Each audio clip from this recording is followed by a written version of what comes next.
இப்ப ரீசெண்டா ஒரு வீடியோ ட்ரெண்ட் ஆச்சு. What is earth without art அப்படின்னு. What is this earth without art? Just a rock. So அப்படி ஆர்டிஸ்டிக்கா பண்ற விஷயங்களை மதிச்சு அவங்க லைஃப் லாங்கா அதை பண்றவங்க இங்க நிறைய பேர் இருக்காங்க. அப்படி பண்றது மூலமா அவங்களுக்கு சந்தோஷம் கண்டிப்பா வரும், அதுல எந்த குறையும் இல்லை. ஆனா வின்சென்ட் வேன் காக்ல ஆரம்பிச்சு இப்ப வரைக்கும் உள்ள எத்தனையோ ஆர்டிஸ்ட் வந்துட்டு மேபி ஒன்னு பினான்சியலாவோ இல்ல அவங்களுக்கு கிடைக்கிற ரீச்சாவோ ஏதோ ஒரு வகையில ரொம்ப டவுன்ல தான் இருக்காங்க. ஆனா அதே ஆர்ட்டை கொஞ்சம் பட்டிட்டிங்கரிங் பண்ணி கமர்ஷியலிஸ்டா மாத்துறவங்க வந்துட்டு கேரிகளோட உச்சத்துல அப்படின்ற மாதிரி ஏறி உட்கார்ந்துட்டு இருக்காங்க. Why there is always this imbalance அப்படின்னு என் மண்டைக்குள்ள தோணுன கேள்விகள், அதுக்கு என் மண்டைக்குள்ளேயே உருவான பதில்கள், அதெல்லாம் பத்தி தான் இந்த வீடியோ இருக்க போகுது. So first of all, what is art? மனுஷன் எழுத்தா வார்த்தையா மொழியாவோ பேசுறதுக்கு முன்னாடி பேசின முதல் லாங்குவேஜ்னா அது ஆர்ட் தான்.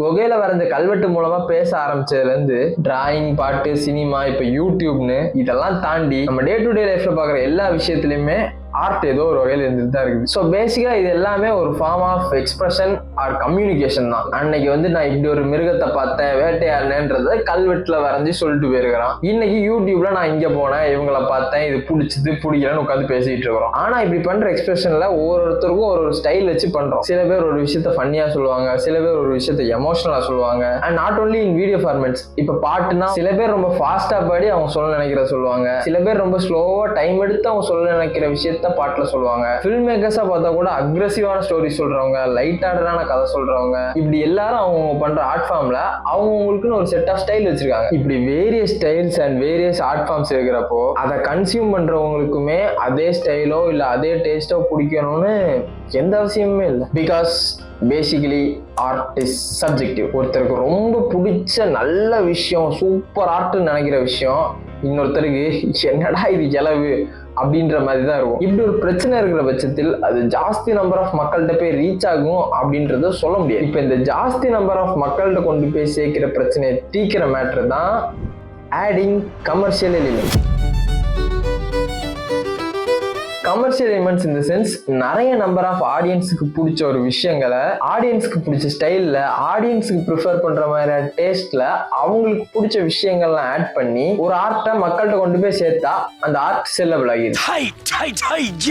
ஆனா இதுல என்ன பிரச்சனைன்னு எனக்கு ஃபீல் ஆச்சுதுன்னா, ஆர்ட்டோட ஸ்பெஷாலிட்டி யூனிக்னஸ் அண்ட் கிரியேட்டிவிட்டி தானே. இந்த கமர்ஷியல் எலிமெண்ட்ஸ் எல்லாம் ஆட் பண்ண போய் இப்போ எல்லா விஷயங்களும் பார்த்தா ஏதோ ஃபார்முலா ஓரியன்டான விஷயம் மாதிரி இருக்குது. இப்போ ஃபார் எக்ஸாம்பிள் எனக்கு தெரிஞ்ச விஷயத்துல இருந்து வரும். கண்டென்ட் கிரியேஷன்னா ஹுக், பாடி, சிடிஏன்னு ஒரு மேட்டர் இருக்குது. ஹுக்னா ஒரு வீடியோட ஸ்டார்டிங் பாயிண்ட், பாடினா ஒரு வீடியோட கண்டென்ட், சிடிஏனா கடைசியில ஃபாலோ பண்ணுங்க, சப்ஸ்கிரைப் பண்ணுங்க சொல்றாங்கல்ல. அது இதே வந்துட்டு சில பேர் அந்த வியூஸ் பசியில் என்ன பண்ணுவாங்கன்னா, ஹுக்ல ஃபேமஸா இருக்கிற ஒரு பர்சன், இப்போ விஜய்னு வச்சுக்கோங்க, வீடியோட ஸ்டார்டிங்ல சம்பந்தமே நம்ம விஜய் பத்தி பேசிட்டு உள்ள பார்த்தா வேற ஒரு விஷயம் பேசி வச்சிருப்பான். இதுக்கும் விஜய்க்கு என்னடா சம்பந்தம் யோசிச்சு முடிக்கிறதுக்குள்ள வீடியோ முடிஞ்சிடும்.